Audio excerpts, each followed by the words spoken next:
क्या बेलारूस बेहतर है जिंदगी के लिए? खासतौर से अगर आप एक छोटा मोटा बिजनेस शुरू करना चाहते हैं, आपके पास बजट कम है, छोटे बिजनेस के साथ अपनी जिंदगी शुरू करना चाहते हैं, तो क्यों बेलारूस बेहतर है दुबई की तुलना में? दोस्तों, आपको पता है कि मैं काफ़ी सालों से बेलारूस में रहता हूं और मेरे पास दुबई में भी रहने का अनुभव है, यानी कि यूएई में, और मैं वहां पे एज ए इन्वेस्टर रह चुका हूं कई सालों तक। तो मैं आपको बताऊंगा इन दोनों देशों में कौन सा देश बेहतर है आपकी ज़िंदगी के लिए, ख़ासतौर से अगर आप एक छोटे बजट में बिजनेस शुरू करके रहना चाहते हैं और अपने परिवार को भी साथ में रखना चाहते हैं। बने रहिए इस वीडियो में, इस विषय पे आज हम बातें करेंगे। दोस्तों, आप सभी का हार्दिक स्वागत है। मैं हूं आपका साथी, आपका दोस्त। मेरा नाम है प्रियांशु झा। तो सबसे पहली बात शुरू होती है छोटे बजट में। तो छोटे बजट में दुबई में कुछ भी नहीं हो सकता। आपको दुबई में कुछ भी करने के लिए ढेर सारे पैसों की ज़रूरत है। तो सबसे पहली बात, छोटा बजट ही डिलीट हो जाता है। तो कम बजट में बिजनेस शुरू करना दुबई में पॉसिबल नहीं है, जो कि बेलारूस में पॉसिबल है। मैं यहाँ पे बात करूँगा यूएस डॉलर में, जिसे आप अपनी करेंसी में फ्यूचर में कन्वर्ट कर सकते हैं इस वीडियो को देखते हुए।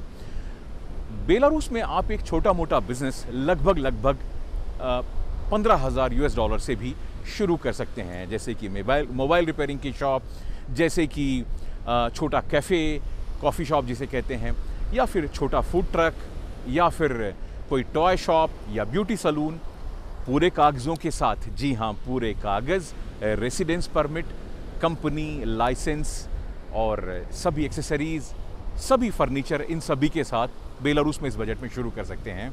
और दुबई में इससे आधे से ज़्यादा पैसा तो 1 साल का लाइसेंस बनाने में लग जाता है, और वो लाइसेंस आपको हर साल रिन्यू भी करना पड़ता है।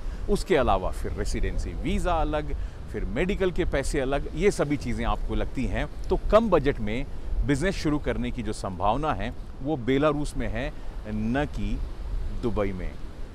पॉइंट नंबर 2, देखिए, जब आप दुबई में कोई बिजनेस शुरू करना चाहते हैं तो जो आपको एक कंपनी बनानी पड़ती है, उस कंपनी में आपकी लिमिटेड एक्टिविटीज़ होती हैं। मतलब कि अगर आप एक अच्छी कंपनी खोलें, जैसे कि जनरल ट्रेडिंग की कंपनी, तो लगभग आपके 40,000 दिरहम तक खर्च हो सकते हैं। लगभग 10 से 11,000 यूएस डॉलर सिर्फ कंपनी बनाने में। अगर दूसरी एक्टिविटी के लाइसेंस लेते हैं तो आप लिमिटेड हो जाते हैं उस पर्टिकुलर एक्टिविटी में। मतलब आज आपने शुरू किया एक ब्यूटी सलून और कल आपको इच्छा है कि आप कोई इंपोर्ट एक्सपोर्ट भी करें, तो उसमें नहीं कर सकते हैं। हर एक्टिविटी के लिए आपको अलग अलग लाइसेंस की ज़रूरत है, जबकि बेलारूस में ऐसा नहीं है।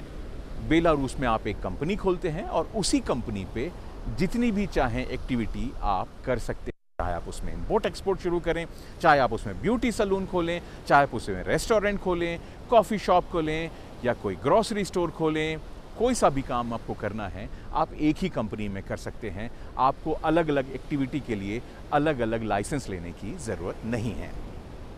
पॉइंट नंबर 3, सबसे बड़ी बात यह है कि दुबई में, यानी कि यूएई में, जो भी आप कंपनी बनाते हैं, उस कंपनी को आपको हर साल रिन्यू करना पड़ता है, और रिन्यू करने का अमाउंट उतना ही होता है जो पहले साल आप दे रहे होते हैं।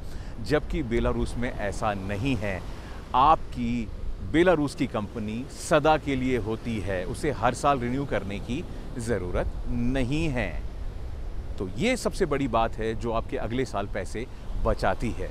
पॉइंट नंबर 3, बेलारूस में जब आप कोई भी बिजनेस शुरू करते हैं, तो उस बिजनेस को शुरू करने के बाद आपके मन में अगर इच्छा हो कि आप कोई एक्टिविटी बदल रहे हैं, आपके मन में इच्छा हो कि आप कोई सिटी बदल रहे हैं, तो आपको ऐसी कोई बंदिश नहीं है। मतलब अगर आपने मिन्स्क राज्य में अपनी कंपनी खोली और आप अगर दूसरी जगह में जाना चाहते हैं, दूसरी एक्टिविटी करना चाहते हैं, तो कोई बंदिश नहीं है। जबकि दुबई में अगर आप कोई जगह में बदलना चाहते हैं तो आपको बहुत सारे अलग अलग अनुमतियों की ज़रूरत पड़ती है। अगला पॉइंट, अगर आप दुबई में कंपनी खोलते हैं और अगर आपने फ्री जोन में नहीं खोली है और आपने मेनलैंड में खोली है, तो आपको लोकल स्पॉन्सर की ज़रूरत पड़ती है, जबकि बेलारूस में ऐसा नहीं है। आप मेनलैंड की कंपनी भी बिना किसी लोकल पार्टनर को लिए हुए खोल सकते हैं। मतलब कि बेलारूस में अगर आप कोई कंपनी खोलते हैं तो आप उसके 100% मालिक बन सकते हैं। और 100% मालिक बनने का मतलब है कि आपको किसी स्पॉन्सर को कोई पर्टिकुलर स्पॉन्सर फीस नहीं देनी है। हर साल का ये खर्चा भी आपका बच जाता है। अगला पॉइंट ये है दोस्तों कि बेलारूस में जब भी आप कोई एक बिजनेस शुरू करते हैं तो कोई ज़रूरत नहीं है कि आप उसमें ढेर सारे लोकल लोगों को जॉब पे रखें। हाँ, भाषा की तकलीफ़ के कारण आपको ज़रूर शुरुआत के समय में किसी को नौकरी के लिए रखने की ज़रूरत पड़ती है, लेकिन आप लोकल लोगों को भी बहुत आसान जो सैलरी पे काम पे रख सकते हैं। ख़ासतौर से स्टूडेंट भी आपके साथ में पार्ट टाइम या फुल टाइम जॉब करने के लिए युवा वर्ग भी आपके साथ में आता है और उनकी सैलरी कोई बहुत ज़्यादा नहीं होती है, जो आपको भाषा में मदद करता है। मतलब जो इंग्लिश भी बोले और उनकी भाषा भी बोले। अगला पॉइंट बहुत महत्वपूर्ण है। आप जो भी बिज़नेस शुरू करते हैं उस बिज़नेस को शुरू करने के लिए आपको एक लोकेशन के लिए एक दुकान की, एक गोडाउन की, एक शोरूम की, ऐसी किसी भी जगह की ज़रूरत पड़ती है और उसका किराया दुबई की तुलना में कई गुना कम आपको लगता है। बहुत कम किराए पे आप वो जगह ले सकते हैं और दुबई की तरह आपको एक साथ उसके बहुत सारे डिपॉजिट देने की भी ज़रूरत नहीं है। अधिकतम आपको आमतौर पे 1 महीने के किराए में भी मिल जाता है, नहीं तो अधिकतम आपको 2 महीने का और डिपॉजिट देने पे भी वो जगह किराए पे मिल जाती है। अगला पॉइंट ये है कि बेलारूस में इलेक्ट्रिसिटी और कम्युनल की फ़ीस बहुत कम है, जो आपके पैसे बचाती है। क्योंकि जब भी आप कोई बिज़नेस शुरू करते हैं तो सबसे बड़ी मुसीबत है आपका किराया। बहुत ज़्यादा किराया आपकी जान ले लेता है। बेलारूस में वो किराया बहुत कम लगता है। अगला पॉइंट, कुछ सालों पहले तक यूएई या दुबई जैसे देशों में बिज़नेस शुरू करना बड़ा अच्छा होता था। क्यों? क्योंकि वहाँ पे बिल्कुल भी टैक्स नहीं था। अब मगर स्थिति बदल गई है, वहाँ पे भी कॉर्पोरेट टैक्स और वैट शुरू हो गया है और लगभग अब बेलारूस और यूएई के टैक्सेशन लगभग बराबर हो चुके हैं। तो वो ज़्यादा आसान है आपको बेलारूस में बिज़नेस शुरू करने के लिए। अगला जो पॉइंट है दोस्तों वो बहुत महत्वपूर्ण है। हम इतनी मेहनत किसके लिए कर रहे हैं? अपने परिवार के लिए। जब आप छोटे पैसे से दुबई में कोई बिज़नेस शुरू करते हैं तो आप अपने परिवार को अपने साथ नहीं रख पाते, क्योंकि दुबई में अकोमोडेशन बहुत महंगा है, रहना खाना बहुत महंगा है, किराया बहुत महंगा है। जबकि यही बात बेलारूस में बदल जाती है। बेलारूस में जितने पैसे में आप खुद रह रहे हैं उतने ही पैसे में आप परिवार को रख सकते हैं। जैसे जितने पैसे में दुबई में आपको एक बेड स्पेस मिलेगा या शेयरिंग रूम मिलेगा या एक पार्टीशन मिलेगा, उतने पैसे में यहाँ पे आप अपार्टमेंट लेके रह सकते हैं और उस अपार्टमेंट में अपने परिवार को साथ में रख सकते हैं। और परिवार को साथ में रखने पे ग्रॉसरी में कोई बहुत ज़्यादा खर्चा नहीं हो रहा, किराया वही लग रहा है जो आपको अकेले में लग रहा था। यहाँ पे कोई पार्टीशन और बेड स्पेस की ज़रूरत नहीं पड़ती बेलारूस में आपको, और परिवार आपके साथ रह रहा होता है।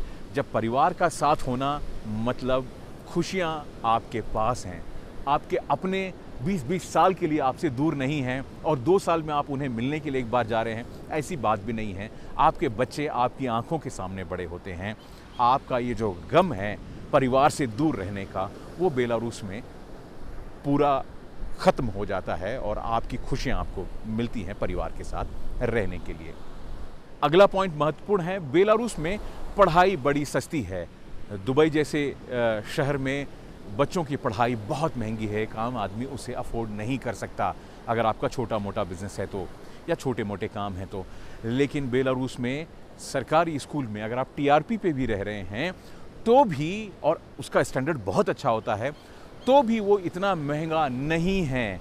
लगभग $20-25 महीने में आप अपने बच्चों को पढ़ा सकते हैं और पीआर के बाद तो स्कूल की पढ़ाई मुफ्त भी हो जाती है। और सबसे बड़ी बात कि गल्फ़ की कंट्रीज़ में, दुबई में आप पूरी ज़िंदगी भी रहेंगे तो भी आपको ना पीआर मिलेगा, ना नेशनलिटी मिलेगी, ना पासपोर्ट मिलेगा। बेलारूस में आप 5 साल रहते हैं, आप पीआर के लिए एलिजिबल हो जाते हैं और लगभग मेरे ख्याल से फिर से डबल चेक कर लीजिएगा, लगभग 7 साल में आप नेशनलिटी भी अप्लाई कर सकते हैं। वो भी एक सबसे बड़ी बात है। जो आपके परिवार के भविष्य के लिए महत्वपूर्ण है। अगला पॉइंट, स्वास्थ्य। दुबई जैसी जगह में मेडिकल बहुत महंगा है, बजट में ही नहीं है। मुझे याद है, और क्वालिटी भी अच्छी नहीं। मुझे याद है मैंने कुछ ट्रीटमेंट करवाए थे, दांतों के ट्रीटमेंट कराए थे, बहुत ही गंदी क्वालिटी और बहुत ज़्यादा पैसे लगे थे मुझे यूएई में। जबकि बेलारूस में अगर आप टीआरपी पे रहते हैं तो साल में आपको एक मेडिकल इंश्योरेंस खरीदना पड़ता है, जो कि 160 या 170 यूरो का होता है। उसमें आपकी पूरी मेडिकल इमरजेंसीज कवर हो जाती हैं, जिसमें आपकी पूरे इलाज आपके हो जाते हैं। और इसके अलावा जो छोटी मोटी चीज़ों के लिए, अगर आपको सिर दर्द और इन सब चीज़ों के लिए मान लो आपको अस्पताल जाना भी पड़ता है, तो आपको 10-20 डॉलर से ज़्यादा का खर्च नहीं होता, अगर आप पेड भी करेंगे तो भी। और वैसे तो सभी मेडिकल इमरजेंसीज आपके हॉस्पिटलाइजेशन के बाद उस इंश्योरेंस में कवर हो रहे होते हैं। तो स्वास्थ्य की सुविधाएं भी सस्ती हैं। और अगर आप अपने परिवार में अपने माता पिता के साथ रहना चाहते हैं, उन्हें भी लाना चाहते हैं, तो वो भी संभव है। और इन सब चीज़ों के कारण में, स्वास्थ्य की सुविधाओं के कारण में बेलारूस एक बेहतर जगह है। और जानते हैं कि हमारे देश के बहुत सारे बच्चे यहाँ मेडिकल की पढ़ाई के लिए आते हैं। इसका मतलब बेलारूस का मेडिकल सिस्टम बहुत ही अच्छा है। और मैंने खुद भी बेलारूस के सरकारी अस्पताल में अपने कोविड के ज़माने में इलाज कराया, मुफ्त में। अगला बहुत महत्वपूर्ण पॉइंट वो ये है कि सुरक्षा। अब आप कहेंगे दुबई भी बहुत सुरक्षित है, बिल्कुल सही बात है, लेकिन बेलारूस उससे भी ज़्यादा सुरक्षित है। आप बिलीव नहीं करेंगे, मैंने दुनिया में जितने भी देश देखे हैं, बेलारूस को सबसे सुरक्षित देश माना है। आपको कोई नहीं बताएगा कि बेलारूस हंगर इंडेक्स में नंबर 1 है। मतलब बेलारूस में कोई भूखा नहीं सोता, बेलारूस में कोई होमलेस नहीं है, बेलारूस में कोई भिखारी नहीं है। तो जहाँ सबके पेट अगर भरे हुए हैं, सबके लिए जहाँ पे काम है, तो वहाँ पे क्राइम भी नहीं है।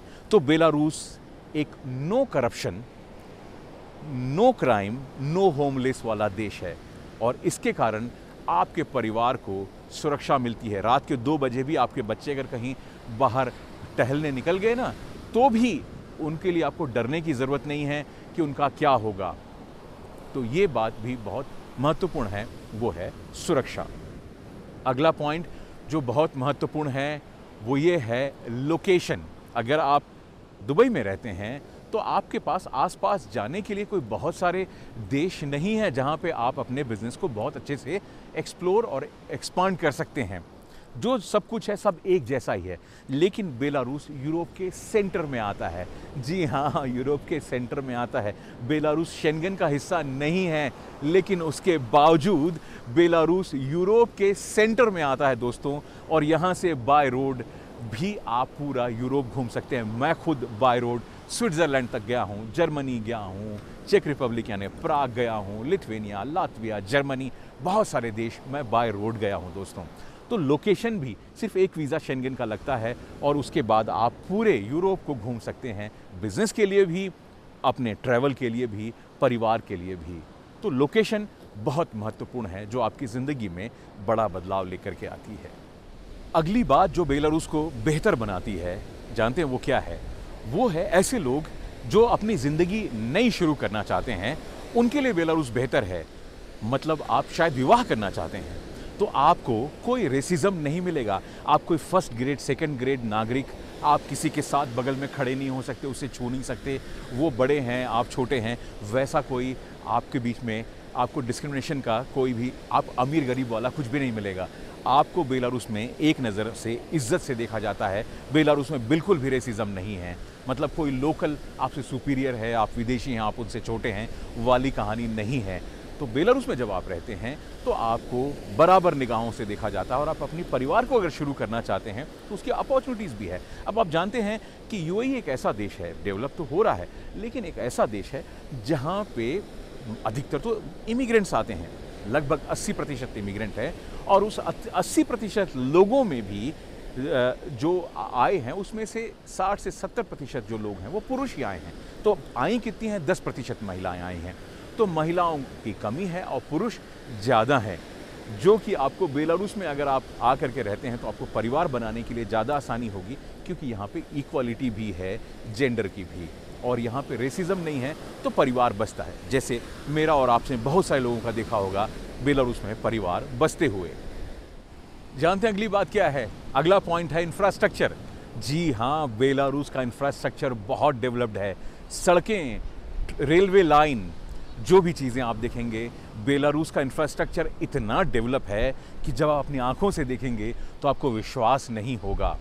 और बेलारूस में जहाँ भी आप जाएंगे, सड़कें इतनी शानदार बना के रखी हुई हैं कि मैं आपको बता नहीं सकता हूँ। रेलवे लाइन इतनी बढ़िया है, पूरे यूरोप तक और रशिया तक सभी जगह में जाती हैं। तो ये भी आपको बहुत बड़ा प्लस पॉइंट है। आप बेलारूस में किसी शहर में रहते हैं, किसी गांव में रहते हैं, दूसरे शहर में रहते हैं, कोई फ़र्क नहीं पड़ता, हर जगह आपको इंफ्रास्ट्रक्चर बहुत अच्छा मिलेगा। और आपको बता दूं कि हर जगह आपको बिजली मिलेगी।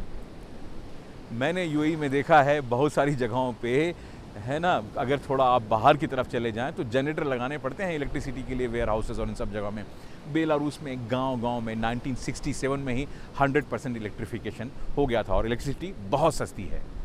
इंफ्रास्ट्रक्चर बहुत अच्छा है। अगली बात बेलारूस के लिए बहुत अच्छी और आपके काम की है, वो ये है कि जब आप बेलारूस आकर के रहते हैं तो आप एक भविष्य बना रहे होते हैं। मतलब इसे छोड़ के जाने की ज़रूरत नहीं है। ये कोई टेम्परेरी जगह नहीं है। ये कोई बेलारूस जो है वो किसी मेले की तरह नहीं है, बड़ा खूबसूरत दिखाने के लिए और रहने के लिए, और वैसा नहीं है। बेलारूस अपनी खुद की इकोनॉमी पे चलता है, टूरिज़्म पे डिपेंडेंट नहीं है, बाहर के पैसे पे डिपेंडेंट नहीं है, खुद की मैन्युफैक्चरिंग पे डिपेंडेंट है, खुद के एग्रीकल्चर पे डिपेंडेंट है, खुद की चीज़ें प्रोड्यूस करता है। इसीलिए हर समय इसकी इकोनॉमी एक जैसी बनी रहेगी और जो ग्रेजुअली है वो ग्रो करेगी। उसका कारण यही है क्योंकि ये खुद के प्रोडक्शन पे बिलीव करते हैं और ये कोई टेम्परेरी नहीं है, कोई माया जाल की तरह नहीं बनाया गया है। ये सब कुछ नेचुरल है। अगला पॉइंट, नेचुरल। जी हाँ, बेलारूस को लंग्स ऑफ यूरोप कहा जाता है। मतलब रहने वाली जगहों में जो सबसे ज़्यादा ऑक्सीजन का जो परसेंटेज है वो बेलारूस में है। तो अगर आप बेलारूस में रहते हैं तो वैसे ही आपकी जो आयु है साल 2 साल बढ़ जाती है, क्योंकि ऑक्सीजन परसेंटेज जो है वो ज़्यादा है बेलारूस में। और ये ऑक्सीजन परसेंटेज आपके स्वास्थ्य में भी दिखता है। अगर आप अपने पेरेंट्स के साथ रहते हैं तो उनकी उम्र भी आप बढ़ा लेते हैं बेलारूस में रहने के साथ में। अगला महत्वपूर्ण पॉइंट, जैसी महंगी और बेहतरीन कारें आप दुबई में देखते हैं, वैसी महंगी और बेहतरीन कारें आपको बेलारूस में भी मिलती हैं। और बेलारूस में कारें उतनी महंगी भी नहीं हैं। मतलब जो महंगी गाड़ियां, चाहे वो बेंटले हो, चाहे वो टेस्ला हो, या जितने भी महंगे ब्रांड्स हैं, वो सभी महंगे ब्रांड आपको बेलारूस की सड़कों पे भी देखने को मिलेंगे। अगला महत्वपूर्ण पॉइंट है फ्रीडम। फ्रीडम का मतलब ये हुआ कि आप अपनी ज़िंदगी के हिसाब से जी सकते हैं। आपको जो चुनाव करना है, आप मतलब आपने बेलारूस में अगर आप नहीं आए हैं तो आप देखेंगे कि एक प्लम्बर भी शाम को क्लब जाता है और क्लब में जाके पार्टी कर सकता है। उसके पास भी सुकून का समय है। एक टैक्सी ड्राइवर भी शाम को पार्टी कर सकता है। बेलारूस में कसिनोज भी हैं, बेलारूस में नाइट क्लब्स भी हैं, बेलारूस में चर्च भी हैं, सभी प्रकार के धर्म हैं, भारतीय मंदिर भी है और मस्जिद भी है। तो सभी धर्म भी आप पालन कर सकते हैं और फ्रीडम के साथ रह सकते हैं, इंजॉय कर सकते हैं। इंजॉय में भी कोई बंदिश नहीं है। अगर आप छोटे काम करने वाले हैं तो इस बात की कोई बंदिश नहीं मिलेगी आपको कि आप ऐसा क्यों जी रहे हैं, आप इंजॉय क्यों कर रहे हैं। सभी को छूट मिली हुई है अपनी ज़िंदगी जीने के लिए। तो दोस्तों, ये कुछ पॉइंट थे। अगर आप बेलारूस में आकर के रहना चाहते हैं, कम बजट में बिजनेस करना चाहते हैं, अपने परिवार को रखना चाहते हैं, खासतौर से ऐसे लोग जो कि अभी एक छोटा बिजनेस शुरू करना चाहते हैं पर अपने परिवार को अपने देश में रखना पड़ता है क्योंकि उस बिज़नेस में ज़्यादा इनकम नहीं है। जबकि बेलारूस में अगर आप एक छोटा बिज़नेस करें, छोटा बिज़नेस शुरू करें, आप 15,000 20,000 डॉलर में भी शुरू कर सकते हैं।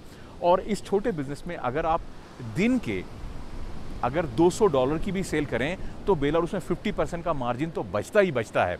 तो अगर $100 रोज़ भी कमाते हैं, महीने के $3,000 कमाते हैं, तो $3,000 में एक बढ़िया परिवार, हस्बैंड वाइफ और बच्चे का आसानी से चल सकता है, किराया दे करके भी।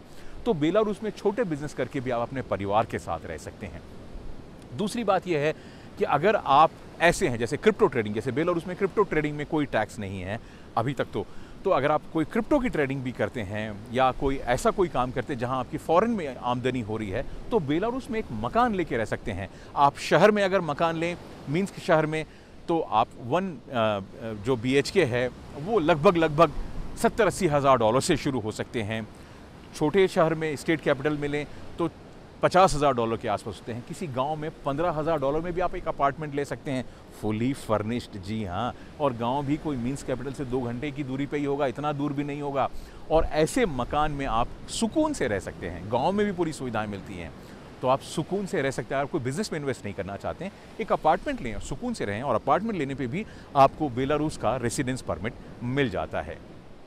इसके अलावा जो महत्वपूर्ण बात है वो जानते हैं वो क्या है? वो ये है कि बेलारूस में पैसिव इनकम भी आप कमा सकते हैं। देखिए, अगर आप दुबई में कोई प्रॉपर्टी खरीदना चाहते हैं तो आपको $1,000,000 दिरहम, 500,000 दिरहम्स ऐसे लगाने पड़ते हैं। बेलारूस में आप $20,000 की प्रॉपर्टी लेकर के भी 1% का किराया कमा सकते हैं। जी हाँ, मैं सही कह रहा हूँ, $20,000 का भी अगर आप कोई प्रॉपर्टी लेते हैं तो भी आपको उसमें $200 का किराया आ सकता है। तो ये एक सामान्य सी बात है, मतलब आप सिंपल सी बात है, 20 लाख रुपए लगाएंगे तो आपको $20,000 महीने का भी किराया पैसिव इनकम के रूप में आप ले सकते हैं। कम इनकम वालों के लिए भी या कम इन्वेस्टमेंट वालों के लिए भी अपॉर्चुनिटी है। तो दोस्तों, ये छोटी छोटी सी बात थी जो मेरे ख्याल से आपको बेलारूस में नई ज़िंदगी शुरू करने के लिए बेहतर होगी। अगर आप कोई और जानकारी पाना चाहते हैं बिजनेस शुरू करने के लिए, या मकान से संबंधित, अपार्टमेंट के संबंधित, और बेलारूस का रेसिडेंस परमिट लेना चाहते हैं, तो आप मुझसे सलाह ले सकते हैं। मेरा जो कॉन्टैक्ट डिटेल है वो नीचे लिखा हुआ है। आप मुझे इंस्टाग्राम पे लिख सकते हैं और आप चाहें तो मुझे व्हाट्सएप पे लिख सकते हैं। मैं कोशिश करूंगा आपके सवालों के जवाब देने के लिए। आपको कोई भी सवाल हो, बेहतर है कमेंट में लिखें, मैं उसमें डिटेल में वीडियो बनाने की भी कोशिश करूँगा। आपको ये वीडियो कैसा लगा कमेंट में ज़रूर लिखिएगा, और आपके प्यार के लिए बहुत बहुत धन्यवाद। मिलते हैं अगली वीडियो में, तब तक के लिए जय हिंद, 10 विदानियाँ, चाओ चाओ।